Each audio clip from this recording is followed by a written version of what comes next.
What's good, YouTube? This is Gilbert for Hookah20 here to bring you another video. As you can see by the title, this one's going to be a discussion video, and I'm going to discuss something that I think is really relevant within the hookah community and something that's not very much talked about. So I wanted to discuss it in this video. I'm going to be giving some general tips and suggestions from my past experiences. I've worked at a or a smoke shop in the past. I've visited hundreds of times as a customer, probably by now. And yeah, I'm just going to be giving a little bit from my perspective of what I would recommend for fellow hookah smokers out there. So obviously, going forward, this is by no means an attack on any smoke shops or what have you. There are, of course, exceptions to these type of smoke shops I will be talking about. But just a general guide. So without further ado, let's go ahead and move on to the first topic. So the first one I wanted to talk about, I wanted to address the beginners in general. So if you're not exactly well knowledge in the hookah community, it can kind of be a little rough at the start, especially if you're going to a local smoke shop as your only way of purchasing hookah products. I know for a fact that there are hookah shops around. I can think of quite a few just offhand that I won't name, that whenever they see a new hookah smoker in their shop, or someone that either admits or seems like they're new to the scene, they take advantage of them. There's no other way of putting it. They do. They'll try to focus their products that haven't sold for a while, perhaps that are even near expiration, and which I'll get to later. They'll try to give you the highest priced products, though sometimes they won't even have prices on their products, so they can overcharge those type of people. And I'm not joking. It's fucking bad, but it is something that exists out there. So for hookah, beginner hookah smokers, or beginner hookah customers, I would recommend doing some research. Before you visit these shops, and I understand if they seem like they know what they're talking about, then you can decide whether you want to believe them or not.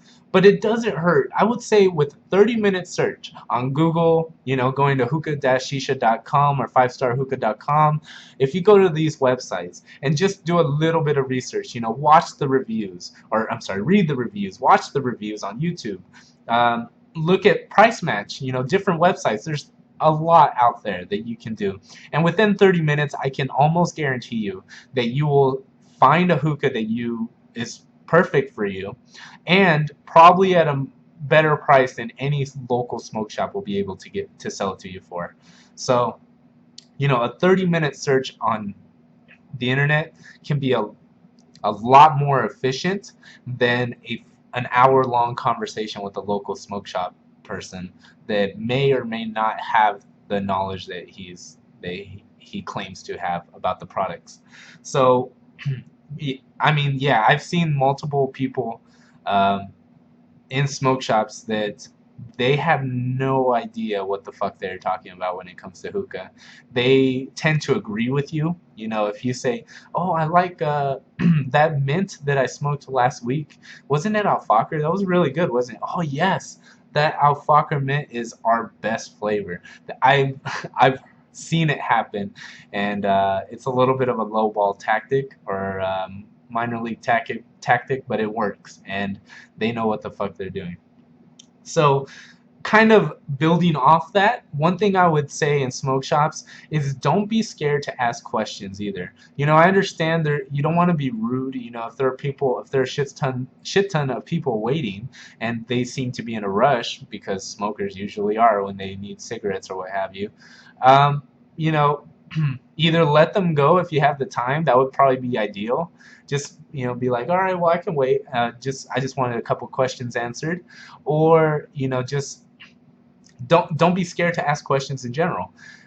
The only thing that a question will do is give you some information. So if they don't know, then you obviously may not want to take that person's suggestions to heart. If they don't even know what's their most popular flavor, or what is their best mint or what is a minty flavor, then you probably wouldn't want to take recommendations from them. So just go off your history with hookah, or like I alluded to earlier, your online research that you should have done beforehand. But nonetheless, don't be scared to ask questions. A lot of times what they like to do is rush you. They'll like to rush you when you're staring at the wall and you see hundreds of flavors in front of you, or even 50 flavors is quite a lot at some of these smaller smoke shops. If you see that many flavors in front of you, it can get a little bit overwhelming. It's just like, I know for a fact I've seen like Starbuzz walls, and they have hundreds of flavors just from Starbuzz, and that's not even counting Fumari, Alfaker, Hookah Fina, some of the other products. So one thing that they like to do is they like to have you impulse buy. They like to say, okay, well, we have a special going on right now. If you buy two at this price, you get $1 off. Okay, well, that's not horrible, I guess. Like, it's still $1 off. But in fact, you could have gone online and probably saved yourself $5.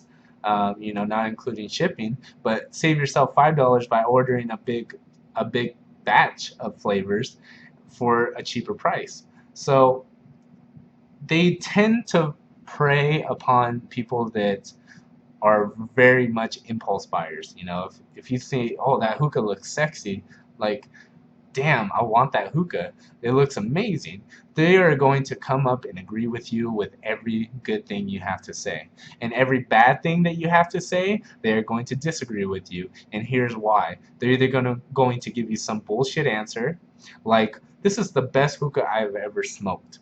Uh, and a lot of smoke shops, the reason they do that is because a lot of them don't have return policies. Now, as you know, at least in California, I don't know about here in Nevada or any other place, businesses don't have to return items that they sell, and smoke shops are really the only trend I can think of big businesses that don't really honor the like customer satisfaction type thing. Usually, if what you buy at a smoke shop is very much yours and going to stay that way, or they will fight you tooth and nail to try to keep their money or what have you that they got off you. So nonetheless, went off on a little bit on a tangent, but the main 2 points that I wanted to make there were, don't be scared to ask questions, and what was the other one? Oh, don't fall for them rushing you to impulse buy. All right, so another one I wanted to talk about, although pretty rare from my experience, I have seen it on a couple occasions, and I think it's pretty disgusting. But watch out for expired hookah flavors. Believe it or not, hookah tobacco or shisha does expire. It does have a shelf life. Um, I don't know the exact date. I believe it differs between manufacturers, but I want to say that it's usually about 1.5 to 2 years. I want to say maybe 1 to 3 years to be safer. But I have seen expired flavors being sold at smoke shops, and it's pretty terrifying. Like, not only are you going to have a nasty ass flavor that you smoke, but you can potentially get sick from that. I've heard of people getting pretty severe stomach aches or migraines and headaches just from smoking expired shisha, and that's definitely not ideal. And as mentioned earlier, you're probably not going to get your money back for it. So that's pretty awful, and I've seen it firsthand. So mostly a way to circumnavigate that issue, I've seen that manufacturers nowadays are starting to change their packaging pretty frequently. I don't know if they're starting to do it for when their flavors expire, excuse me, but I do see that it's happening more common. Alfaker recently changed their packaging, I want to say about, it's probably been a while now, but maybe about 8 months already. So if you see a basic Alfaker uh, packaging, where it just has the fruit on it and no design whatsoever, just colors with the typed Alfaker above it, that's an older style packaging. You might want to double check that expiration date. Make sure it hasn't been sitting on the shelves for 2+ years. For Starbuzz, I believe they have some newer designs on their packaging as well. So just stay up to date. And once again, this goes back to not being scared to ask questions. I know it can be awkward, or you may sound a little stupid with some of your questions that you ask, but I'm a strong believer in it's very okay. I have heard a stupid question, so there are such things as stupid questions. But I mean, as a customer, there should be nothing wrong with asking, for an expiration date on the product that they're selling. I don't see anything wrong with that. So, nonetheless, I didn't want to talk too much on this video. These were just a couple suggestions that I've had from my past experiences visiting smoke shops, working at one in the past, and yeah, trying to make you a better hookah shopper out there. So nonetheless, thanks for watching, you guys. Remember to like the video, comment in the section below. If you have any video suggestions for the channel, please be on the lookout. I do have some more videos coming out soon. And yeah, definitely be on the lookout for more of these discussion type videos as well. I have some topics that I wanted to discuss. And I even have a history of hookah video that should be coming out pretty soon as well that I'm working on, so you can get a little bit of the backstory of the hookah that we know and love. Alright guys, thanks for watching. This has been Gilbert with Hookah 2.0, and I'll talk to you guys later.